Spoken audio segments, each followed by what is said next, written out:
Welcome to Northwell Health. Thank you for joining us for the CPR review for experienced nurses.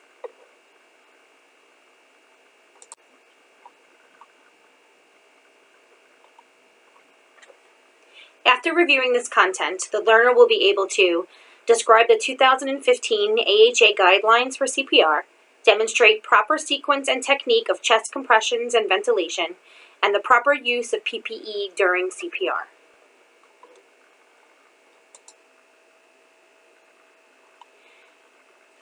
High-quality CPR is essential in order to be effective.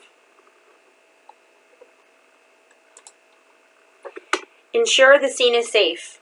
Check the patient for responsiveness. If there's no breathing or inadequate breathing with no carotid pulse within 10 seconds, call a cardiac code. Tell the healthcare personnel to get the AED, and please know the emergency number to call at your site. In order to ensure high-quality CPR, begin your compressions at a rate of 100 to 120 per minute. Adults will receive 30 compressions to 2 breaths. Place a backboard under the patient during chest compressions and allow for full recoil of chest after each compression. To open the airway, use the head tilt chin lift. Give 2 breaths using PPV or bag mask valve. 1 breath is equal to every 6 seconds. Please note the compression-ventilation ratio with advanced airways requires continuous compressions at a rate of 100 to 120 per minute.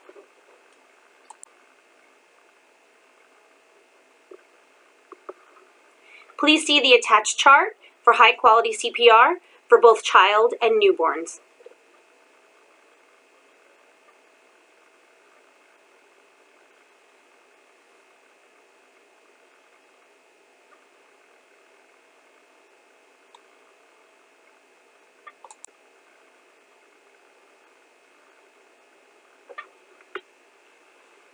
CPR is as easy as CAB, compressions, airway, and breathing. Push hard and fast on the center of the victim's chest, tilt the victim's head back and lift the chin to open the airway, and give mouth-to-mouth rescue breaths.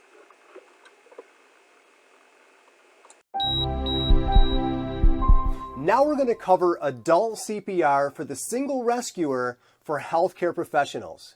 We've ensured that our scene is safe, our gloves are on, and our rescue mask is available with a one-way valve. And we're going to call out to the victim to see if they're responsive. Sir, can you hear me? Are you okay? They don't respond. So I place a hand on the forehead and I tap on the collarbone. Sir, can you hear me? They didn't respond to my taps and shouts. So I'm going to activate EMS, call 911 or call a code. If I have a bystander, I can tell them, hey, you in plaid shirt, go call 911 and come back. And if you can find an AED, bring it with you. I might need your help.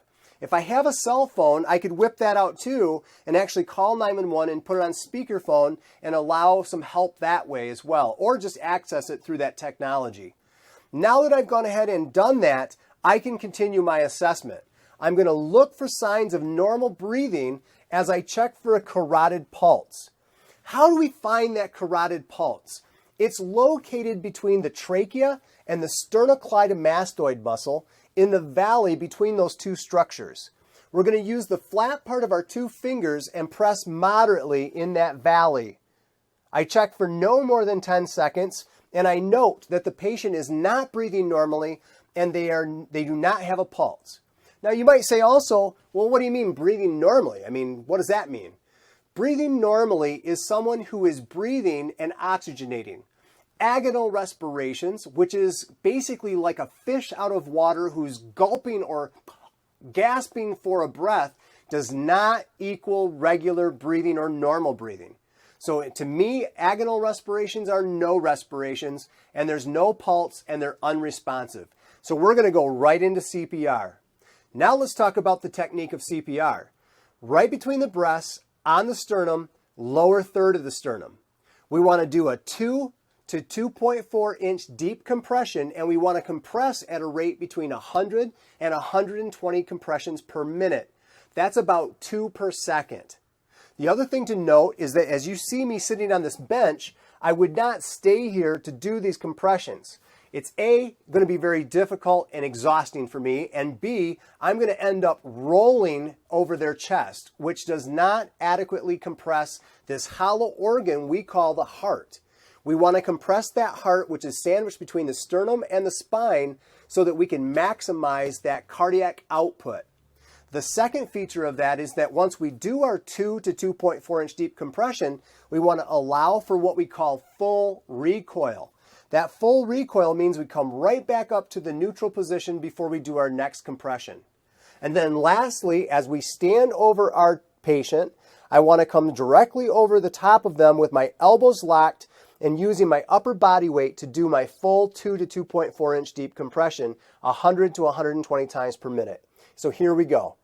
1 and 2 and 3 and 4 and 5 and 6 and 7 and 8 and 9 and 10, 11 and 12, 13, 14, 15, 16, 17, 18, 19, 20, 21, 22, 23, 24, 25, 26, 27, 28, 29, 30. I grab my rescue mask, seal it over the patient's face and nose, give them a full aggressive head tilt chin lift, and try 2 breaths. First breath goes in, chest rise and fall. Second breath goes in, chest rise and fall. Right back into the same location and 30 more chest compressions. I'm going to continue this 30 chest compressions to 2 rescue breaths until help arrives, AED arrives, or until my patient begins responding and breathing normally. This procedure describes the basic steps for donning and doffing of enhanced airborne and contact precaution personal protective equipment to be used when caring for a patient under investigation for or confirmed with COVID-19. At this point, we will begin the donning process for personal protective equipment. Perform hand hygiene with soap and water or an alcohol-based hand sanitizer. Gather your personal protective equipment, referred to hereafter as PPE. Place an isolation gown that covers your torso. As with all personal protective equipment, it shall be inspected for any potential defects. If defects are detected, the personal protective equipment is to be discarded and a new one acquired. Tie all the gown strings in a bow. Please be sure not to tie a knot. Next is to don the N95 respirator. As you don the N95 respirator, please inspect the respirator for any defects such as stains, tears, or foreign objects.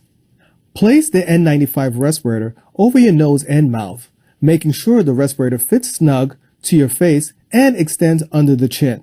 Secure the elastic bands of the N95 respirator behind your head.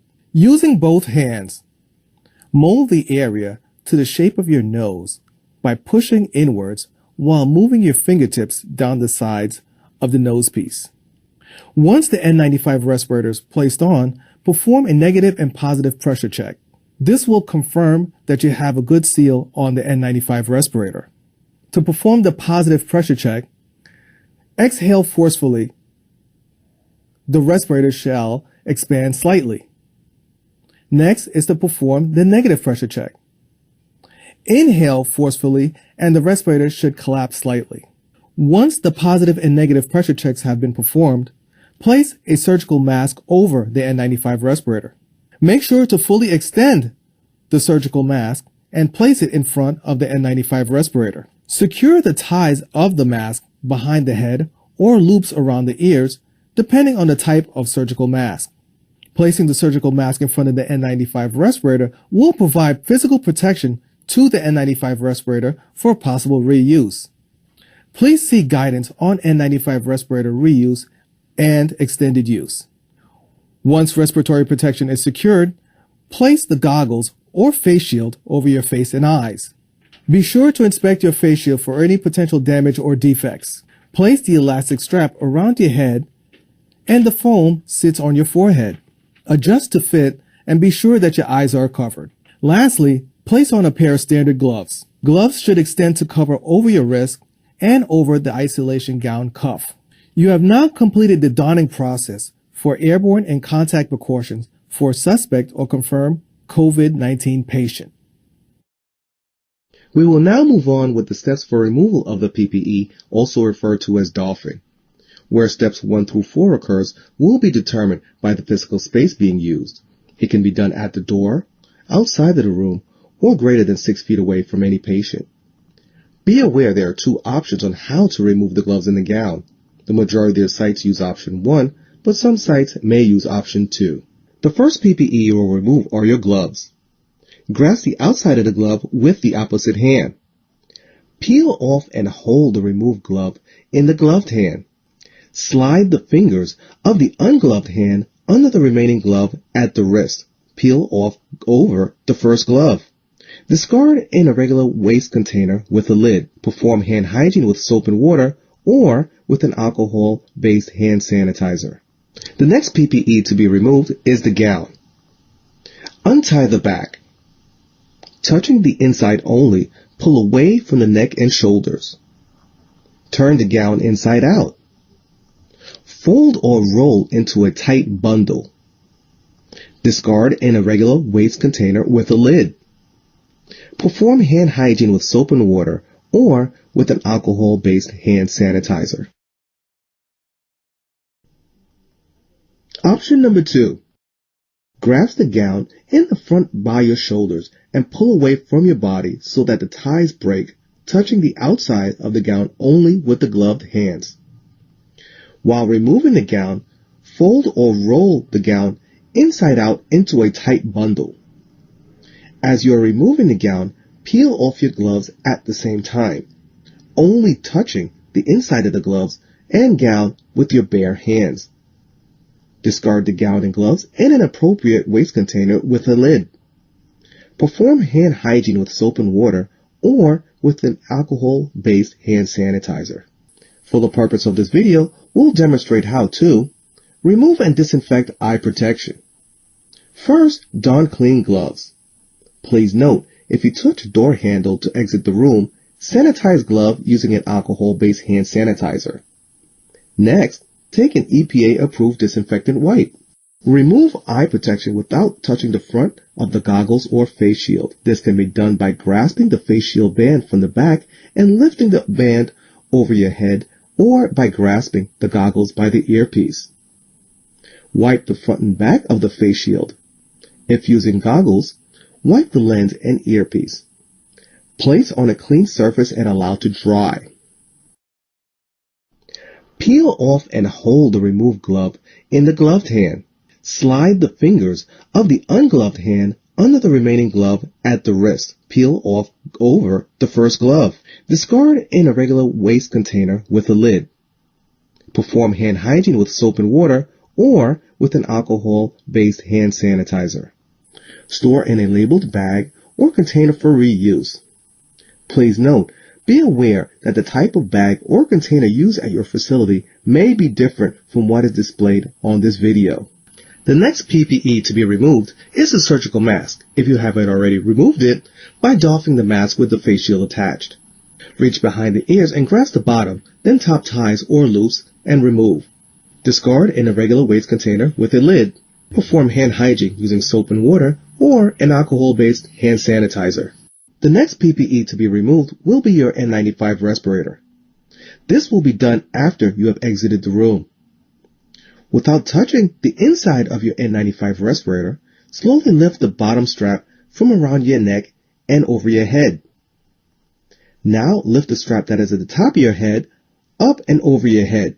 At this point, the N95 respirator should be off your face. Grasp the N95 respirator at either end and pull gently. This will allow you to return the respirator to a position to be placed in a labeled, breathable bag for possible reuse. Perform hand hygiene with soap and water or with an alcohol-based hand sanitizer. This concludes the donning and doffing video for enhanced airborne and contact precautions for patients with suspect or confirmed COVID-19. For information regarding the reuse protocol, see recommended guidance for extended use and limited reuse of N95 filtering face piece respirators in healthcare settings, and Respiratory Protection for N95 Users Safety Implementation Guide on the Emergency Management Novel Coronavirus COVID-19 Information webpage.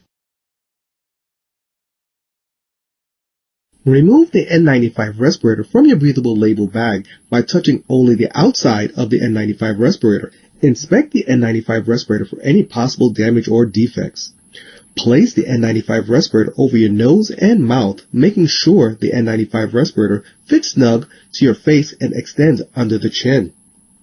Secure the bands of the N95 respirator behind the head. Secure the bridge of the nose and mold the top clip to get a proper fit.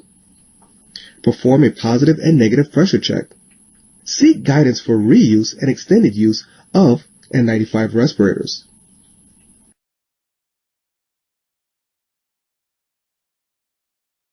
Remove the face shield from your labeled bag by the headband. Be sure to inspect for any potential damage or defects. Place the elastic strap of the face shield around your head so the foam sits on your forehead. Adjust to fit, making sure your eyes are covered.